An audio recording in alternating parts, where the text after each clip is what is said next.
justamente por eso, qué mejor que escuchar la palabra de quien nos anunció a todos que mañana se iba a presentar Alejandro Toledo, que es su abogado, el doctor Roberto Su Rivadeneira, que está en comunicación con nosotros. Doctor Rivadeneira, ¿cómo le va? Lo saluda acá Darío Misraji. Darío, muy buenos días. Acá a la disposición de la información que ustedes deseen recibir para sus televidentes. Bueno, lo primero es preguntarle y pedirle si ratifica efectivamente lo que ya viene diciendo desde hace algunas horas, que es que mañana su defendido, el expresidente Alejandro Toledo, se va a presentar ante la justicia estadounidense y se va a entregar.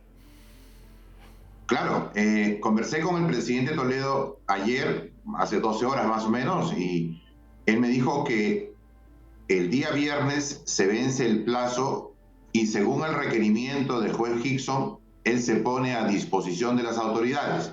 También dije que en California ya no existía ningún mecanismo procesal que pueda impedir llevar adelante la orden del juez Hickson.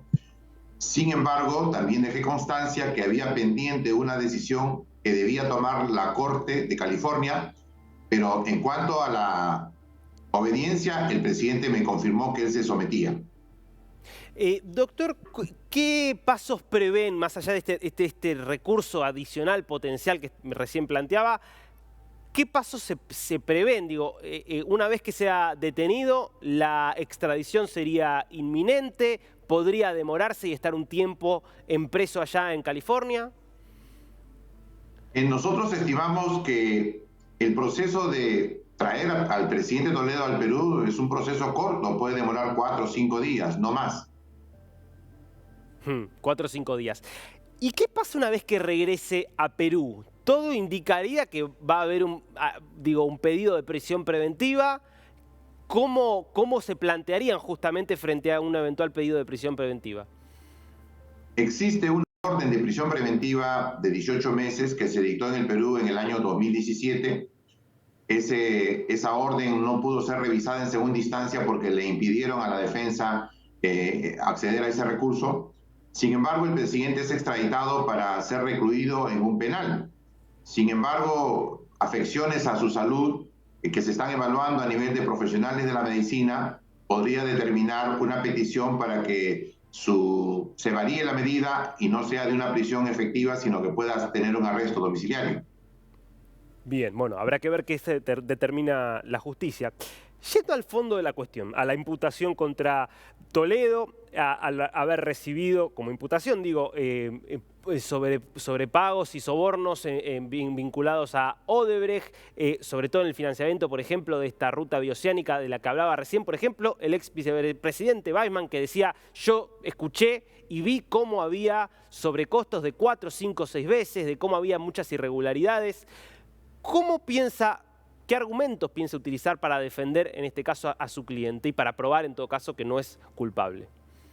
Mira, primero las declaraciones del señor David Weissmann son declaraciones de carácter políticas. El señor Weissmann, durante los 6 años que ha permanecido en el partido del presidente Toledo, el Partido Perú Posible, después del gobierno, nunca hizo ninguna revelación, ninguna denuncia. Incluso él se separa del partido, renuncia para postular por otros partidos, acusando de que el señor Toledo no lo recibía y no le daba las atenciones que él consideraba que merecía.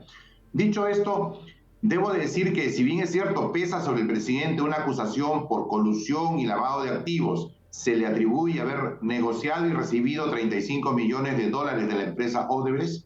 Sin embargo, estos cargos que le atribuye el Ministerio Público no tienen mayor fundamento salvo 2 testimoniales de 2 colaboradores eficaces.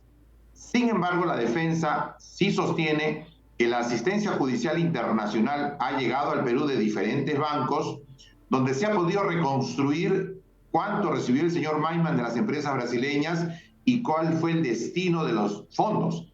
Y definitivamente estos fondos no han ido a dominio del presidente Toledo ni de personas de su entorno, sino que íntegramente han pasado a beneficio del señor Weissmann y de las personas que trabajaron con él, que negociaron y que cobraron el dinero conforme se ha podido establecer en las investigaciones. Por lo tanto, creemos que estos cargos van a meritar una sentencia absolutoria por falta de evidencias. Como vuelvo a repetir, solamente son testimonios. Ahora, lo que usted entonces plantea es, hubo corrupción, Toledo no participó del esquema de corrupción. Esa sería la línea, digamos.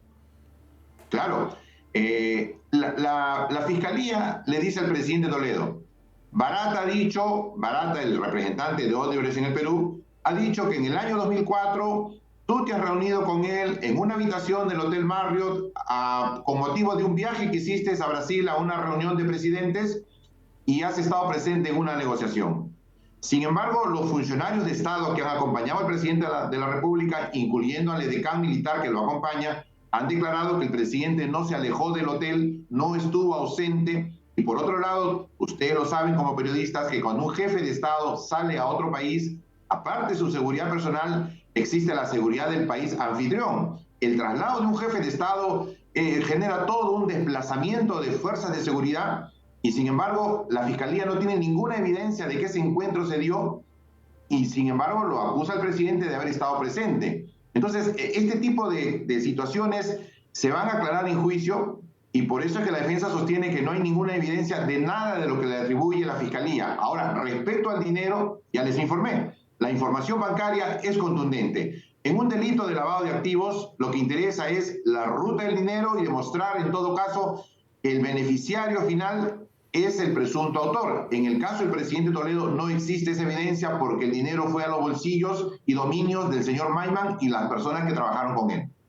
Ahora, doctor, si ustedes están tan convencidos de que se va a poder probar la inocencia de Toledo, ¿por qué durante tantos años trató de evadir la justicia peruana refugiándose en los Estados Unidos?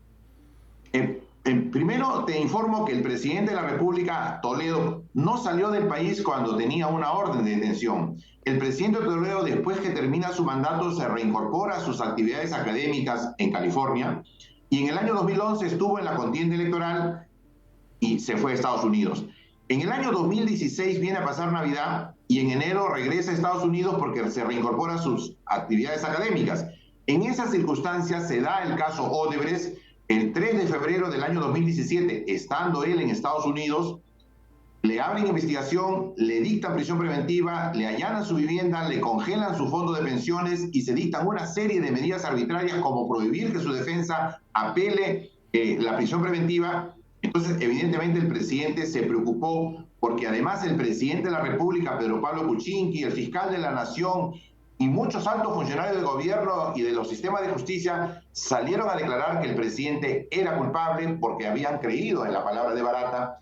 Esto definitivamente generó una inseguridad en el presidente y no quiso regresar hasta que no se aclaren las cosas.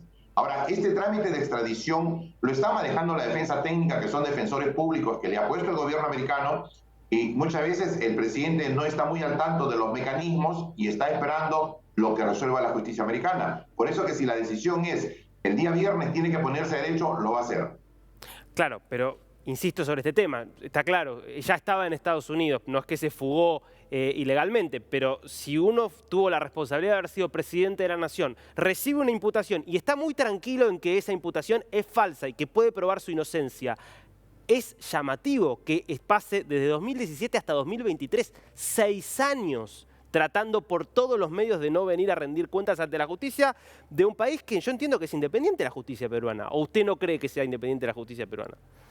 Ha habido interferencias del poder político en el sistema de justicia, tanto del presidente de la República, de los congresistas de diferentes partidos políticos, porque a un asunto de carácter judicial se le ha dado una connotación política. El mismo presidente Kuczynski dijo que había hablado con Donald Trump para que inmediatamente lo entregue al presidente Toledo. Ahora, son evidencias sólidas que respaldan la desconfianza del presidente Toledo y de su defensa técnica en el sistema de justicia. El juez de investigación preparatoria que debe hacer el control de la acusación es un juez que en el año 2018, el 13 de marzo, ha declarado ante CNN y ha hecho un relato como que el caso Toledo fuera ya un caso con sentencia firme y ha denunciado públicamente que Toledo se ha beneficiado con $8 millones. ¿Qué seguridad le puede dar al presidente Toledo cuando el juez que tiene que evaluar la acusación, que tiene que resolver las observaciones de su defensa, ya tiene una posición tomada? Y a ese juez se le ha querido separar del proceso, pero la Corte no ha querido, ha mantenido a este juez. Entonces, el mismo fiscal de la investigación se va a México a una conferencia en el año 2018 y presenta el caso Toledo como un caso firme. Hay una condena social contra el presidente Toledo. El 6 de abril el ministro de Justicia del Perú sale y dice a los medios de comunicación que Toledo es un delincuente, que existen pruebas sólidas de los delitos.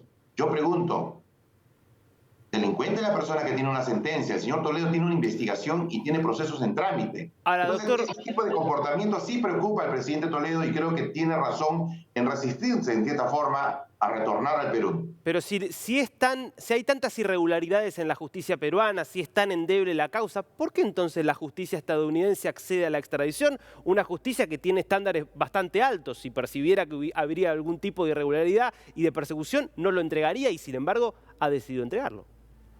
Claro, pero tengamos en cuenta que una decisión del Departamento de Estado de extraditar a una persona en base a una sentencia, en este caso del juez Hickson, no determina culpabilidad ni inocencia, simplemente es una decisión porque ellos consideran que existe una causa probable.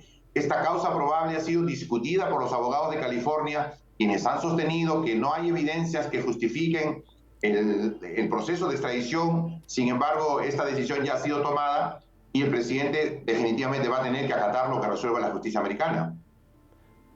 Clarísimo. Le insisto en esto. Claramente que lo que dice la justicia estadounidense no lo determina culpable, eso se tendrá que determinar en Perú. Pero si la justicia estadounidense considerara que hay irregularidades, no lo hubiera extraditado. Si lo extradita es porque evidentemente ve que la causa es sólida, más allá de todas las declaraciones políticas que haya alrededor. ¿No le parece que hubiera sido de otra manera si la justicia estadounidense hubiera visto irregularidades? No le corresponde al juez Hickson revisar las irregularidades del proceso y la connotación política. Eso lo debió haber visto el Departamento de Estado. Lamentablemente, el Departamento de Estado decide esta causa sin permitir que la defensa del presidente Toledo pueda explicar cuáles eran estas argumentaciones respecto a los vicios, a la contaminación del proceso, a la politización del proceso, sino que tomó una decisión sumaria y por eso es que se iniciaron una serie de recursos en Colombia, porque ellos dicen que en los antecedentes jurisprudenciales de Estados Unidos, los jueces y el Departamento de Estado sí tienen que evaluar y tienen que permitir que se ejerza derecho de defensa, ¿no? Pero este tema ya ha quedado resuelto, parece que no hay marcha atrás y la decisión de Estados Unidos se tiene que cumplir. Clarísimo. Roberto Su, abogado de Alejandro Toledo. Muchísimas gracias por este tiempo con DNews. Muchas gracias.